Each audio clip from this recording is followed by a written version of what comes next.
Hello students. आज हम third part करने वाले हैं history chapter number 4 class 6। A closure look Harappan towns in Gujarat. अब हम बात करने वाले हैं हड़प्पन टाउन्स की जो कि गुजरात में थे। ठीक है, मतलब गुजरात में जो हड़प्पन टाउन्स थे वो किस तरीके से थे और क्या क्या चीज़ें हमें वहाँ पर मिली, कि वहाँ के लोग किस किस सुविधाओं से नियुक्त थे, क्या क्या उनको फैसिलिटीज़ मिलती थी वहाँ पर। स्टार्ट करते हैं। The city of Dholavira was located on Khadir belt in the Rann of Kutch, where there was a fresh water and fertile soil. Unlike some of the other Harappan cities, there was divided into two parts. Dholvira was divided into three parts, and each part was surrounded with massive stones and walls, entrance through gateways. There was also a large open area in the settlement where the public ceremonies could held. Other finds include large letters of Harappan scripts that were carved out white stone, perhaps inlaid in woods. This was a unique find as generally Harappan writing have been found on the objectives such as seals. अब देखो यहाँ पर हम बात कर रहे हैं गुजरात के एरियाज़ की, तो रन ऑफ कच्छ के बारे में आपने सुना ही होगा।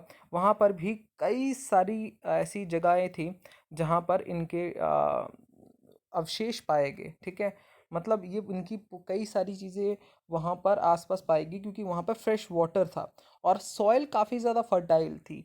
अब वहाँ के एरियाज़ भी काफ़ी पार्ट में डिवाइडेड थे। ठीक है, इसकी वजह से वहाँ पर हम देख सकते हैं वैरायटी ऑफ डिविजन्स, किस चीज़ की, आर्किटेक्चर्स की। जैसे कि यहाँ पर बताया गया है कि बहुत बड़े बड़े मैसिव स्टोन्स के वॉल्स थे, बड़े बड़े वॉल्स थे। ठीक है, जो एक गेटवे के थ्रू काम करते थे। जैसे कि हमारे यहाँ है ना, जैसे कि आप कभी जाते हो, ठीक, करण गेट, वहाँ पर आपको गेट देखने को मिलता है। ठीक है, अब तो करनाल में भी अलग अलग एंट्रेंस के लिए गेट बनाए जा रहे हैं। तो ऐसे ही वहाँ पर भी सिस्टम था और वहाँ के जो लोग थे, वहाँ की जो रिमेनिंग्स जो मिली गई हैं उसमें कई तरह की स्क्रिप्ट्स मिली हैं। स्क्रिप्ट्स में कई सारी चीज़ें पाई गई हैं, स्टोन्स के ऊपर पाई गई हैं। ठीक है, लीव्स के ऊपर पाई गई हैं, जिनमें काफ़ी सारी चीज़ें या यूनिक से आप ये कह सकते हैं इमेजेस मिली हैं। अब ये सारी चीज़ें उस टाइम के कल्चर के बारे में या उस वक्त में क्या क्या चेंजेस आ रहे थे या सोसाइटी किस चीज़ को अडेप्ट करती थी या किस चीज़ को फॉलो अप करती थी, उनके बारे में था। The city of Lothal stood behind a tributary of Sabarmati in the Gujarat close to the Gulf of Khambat. It was situated near the area where the raw materials such as semi-precious stones were easily available.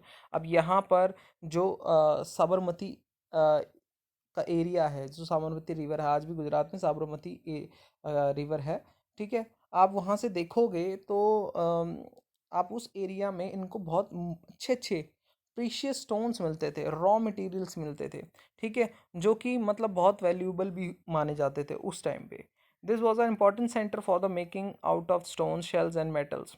There was also a storehouse in the city. Many seals and sealings impression of the seal clay were found in the storehouse. Storehouse का मतलब क्या, कि कई सारे जो precious थे या मतलब जिनको वैल्यूएबल माना जाता था उनको स्टोर करके रखा जाता स्टोर हाउस में। तो उनके वहाँ जो भी स्टोर हाउसेज मिले, ठीक है, उनमें डिफरेंट तरीके की सील्स भी पाई गई। वेट अ मिनट,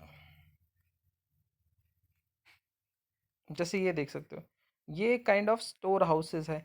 यहाँ पर आप रिवर भी देख सकते हो। ठीक है, ये जो ज़मीन में इनकी ईंटें दिख रही हैं।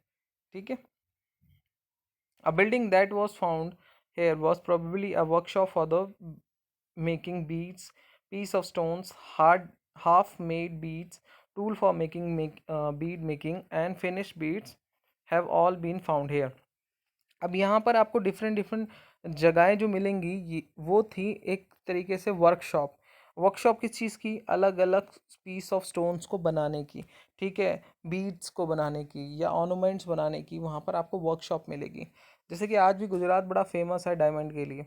ठीक है, और ये जो कल्चर है ये हड़प्पन सिविलाइजेशन से चला आ रहा है। वहाँ पर भी पहले के टाइम में बड़ा ही जो स्टोन्स वगैरह है, प्रीशियस स्टोन्स है, उनकी वर्कशॉप्स हुआ करती थी। और आज भी डायमंड के लिए बड़ा फेमस है गुजरात। नेक्स्ट टॉपिक जो है the mystery of the end. Around 3,900 years ago, we found the beginning of a major change. People started living in the many cities where writing seals and weights were no longer used. Raw material brought from the long distance became rare. In Mohenjo-daro, we found the garbage piled on the streets, the drainage system broke down, and new और less impressive houses were built over the streets. अब इनका कहने का मतलब क्या है कि 3,009 years ago जो एक बहुत बड़ी सोसाइटी थी, हड़प्पन सिविलाइजेशन थी, उसकी जो रिमेनिंग्स थी अब धीरे धीरे वो ख़त्म हो रही थी। ठीक है, राइटिंग्स हैं, सील्स हैं, अब वो ज़्यादा तक यूज़ नहीं हो रही थी। इसका मतलब क्या है? इसका मतलब ये शो हो रहा है कि वहाँ के जो लोग हैं या तो किसी और जगह मूव ऑन कर गए हैं, या कहीं और जगह शिफ्ट हो गए हैं, या तो फिर वो मर चुके हैं, या उस जगह अब नहीं रहते हैं। ठीक है, किसी न किसी तरीके से वो वहाँ पर अब नहीं है, या तो वो एक्सटिंक्ट हो चुके हैं, ख़त्म हो चुके हैं, या तो मूव ऑन कर चुके हैं या माइग्रेट कर चुके हैं। Why did all this happen? We are not sure. Some scholars suggest that river dried up, others suggest that there was deforestation. This could have happened because fuel was required for the making bricks, for smelting coppers ores. अब देखो, कोई लोग कहते हैं कि ये इस वजह से हो सकता है कि वहाँ पर रिवर जो थी, इंडस रिवर जो थी मेन, वहाँ की रिवर थी, वो सूख गई होगी उस टाइम के लिए। ठीक है, इस वजह से शायद वो वहाँ से चले गए हैं, या डिफॉरेस्टेशन की वजह से वहाँ पर अब वो लोग वहाँ नहीं रहते, क्योंकि उनको भी फायर की ज़रूरत पड़ती थी। तो वो क्या करते होंगे, जंगल के पेड़ लकड़ियाँ वगैरह काट के ही यूज़ अप करते होंगे। ठीक है, डिफरेंट चीज़ों को बनाने के लिए। तो शायद इस वजह से वो चले गए होंगे। Beside grazing by the large herds of cattle, sheeps, goat may have destroyed by the green cover. In some areas there was flood. अब कहते हैं यहाँ पर या तो अपने भेड़ बकरियों को लेकर कहीं और चले गए होंगे। ठीक है, या फिर क्या हो सकता है कि वहाँ पर कोई फ्लड आया होगा, क्योंकि रिवर वहाँ से इंडस पास ही थी, तो फ्लड भी आ सकता है, संभावना बिल्कुल है इस चीज़ की भी। But none of these reasons can be explained at the end of the cities. Flooding on the river drying up would had an effect on some areas. इनका कहने का मतलब ये है कि अगर हम फ्लड की भी बात करते हैं, तो फ्लड जो है वो कुछ एरियाज़ में आएगा, पूरे की पूरी सिविलाइजेशन को ख़त्म नहीं करेगा। तो ये भी कहीं ना कहीं प्रूफ नहीं हो पाया है कि ये क्यों ड्राई, मतलब ख़त्म क्यों होगी ये सिविलाइजेशन एकदम से वहाँ पर, जो कि एक बहुत बड़ा रीज़न है। It appears as the ruler lost control in the case effect the change of the quite clear site in the Sindh and the west Punjab present day Pakistan were abundant while people moved to in the newer smaller settlement to the east to the south. अब इनका कहने का मतलब क्या है कि शायद ruler जो है उसका कंट्रोल लॉस्ट हो चुका है, मतलब वो राजा नहीं रहा होगा, तो लोगों ने अपनी अपनी एक तरीके से अपने ग्रुप्स को डिवाइड कर लिया और वो अलग अलग प्लेसेस में चले गए। कई सिंध में चले गए, कुछ पंजाब साइड में चले गए। ठीक है, या कहीं साउथ साइड में चले गए, ईस्ट साइड में चले गए और अपनी सेटलमेंट वहाँ से अलग कर दी, क्योंकि दोनों ही सिमिलैरिटीज़ हो सकती हैं। क्योंकि देखो, कोई भी डिस्ट्रक्शन आता है, या तो कुछ ऐसी चीज़ हुई है, भुखमरी, सूखा, कुछ ऐसी चीज़ आई है, ड्रॉट, जिसकी वजह से, या कोई महामारी बीमारी, जैसे आप कोरोना वायरस फैला है, कि पहले टाइम में अगर ऐसा कुछ होता तो लोगों के पास इलाज नहीं था। ठीक है, प्रॉपरली इलाज नहीं था, तो पूरी की पूरी जो प्रजाति है, पूरी की पूरी ह्यूमन बींग्स की जो जनरेशन्स हैं वो ख़त्म हो जाती थी पहले के टाइम में महामारी में। तो शायद वो भी हो सकता है। तो ये सिर्फ एक आंकलन है, ये सिर्फ एक सोच है, विचारधारा है। New cities emerged about 1400 years ago. You will read about in chapter 6 and 9. अब जो बाद की सिटीज़ आई हैं, ठीक है, वो नियर अबाउट 1400 ईयर्स पहले आई हैं। ठीक है, और ये सिटीज़ बहुत ही ज़्यादा पुरानी थी, करीबन 4000 3000 ईयर्स पहले की ये बात है। ठीक है, और जो अब उसके बाद जो डेवलप होने स्टार्ट हुई, वो 1400 ईयर्स बाद हुई। ठीक है, जैसे कि इसको भी एक बार पढ़ लेते हैं। Elsewhere find Egypt in the atlas, most of the Egypt is dry desert except for the lands along the river Nile. Nile वहाँ रिवर है, ये बता रहे हैं कि लगभग सारी जगह जो डेजर्ट की थी इजिप्ट में वो ड्राई थी, लेकिन जो सिर्फ लैंड रिवर नाइल के पास था वो सिर्फ एक ग्रीन एरिया था माना जाता था। Around 5000 years ago, kings ruled over the Egypt. These kings sent armies to the distant land to get over the gold, silver, ivory, timber, and precious stones. They were also built huge tombs known as pyramid. अब उन्होंने बहुत जो Kings हुआ करते थे बहुत सालों पहले, जो किंग्स हुआ करते थे, उन्होंने अपनी आर्मीज भेज के दूर दूर जगह से गोल्ड सिल्वर्स और प्रीशियस चीज़ें हैं उनको एक बन लेके आए वहाँ से, डिफरेंट डिफरेंट जगहों से ढूंढा, और उन्होंने क्या करा, एक बहुत बड़ा टॉम, टॉम मतलब एक तरीके से आप ये देख सकते हो ना, ट्रायंगल शेप में है, ये बनाया, इनको हम पिरामिड्स बोलने लग गए फिर।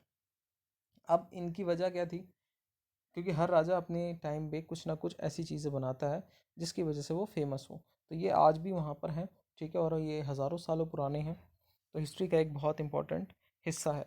When they died the bodies of the king were preserved and buried in this pyramid. अब जब वो मर गए तो उनके जो किंग थे उनकी बॉडीज जो है पिरामिड में। अगर किसी ने द ममीज मूवी देखी होंगी, ठीक है, हॉलीवुड मूवी है द ममीज, तो उसको शायद रिजम्बल हो जाएगा कि हम क्या बात कर रहे हैं, क्योंकि पहले के टाइम में ऐसी ममीज की तरह उनको बना दिया जाता था, मतलब उनकी जो डेड बॉडीज होती है उनको पिरामिड में रखते थे।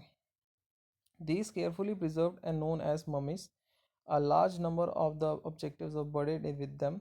These include the food, drinks, clothes, ornament, or utensils, music instruments, weapons, and animals. Sometimes even serving men and women were buried with the ruler. These were amongst the elaborate burials known in the world history. अब ये क्या करते थे, जब उनके राजा कोई मर जाता था तो उनकी जो भी फेवरेट चीज़ हुआ करती थी या फेवरेट कोई भी सामान, इंस्ट्रूमेंट या कोई एनिमल है या लोग भी हैं, उनके साथ ही उनको दफना देते थे, उनके साथ ही उनको बरिड कर देते थे, दफना देते थे उनकी कब्र के साथ, ठीक है। तो जब यहाँ पर इजिप्ट में जो आर्कियोलॉजिस्ट हैं उन्होंने सर्च करा तो उनको कई सारी मम्मीज़ मिली, ठीक है, आज भी आप नेट पे भी सर्च करके देख सकते हो, कई सारी मम्मीज़ उनको मिलेंगी। और सबसे हैरानी वाली बात यह है कि वो आज भी वैसे ही ज़्यादा उनमें चेंजेस नहीं आए हैं, ठीक है। सो चैप्टर यहाँ क्लोज होता है, आपका ख़त्म होता है। Thank you.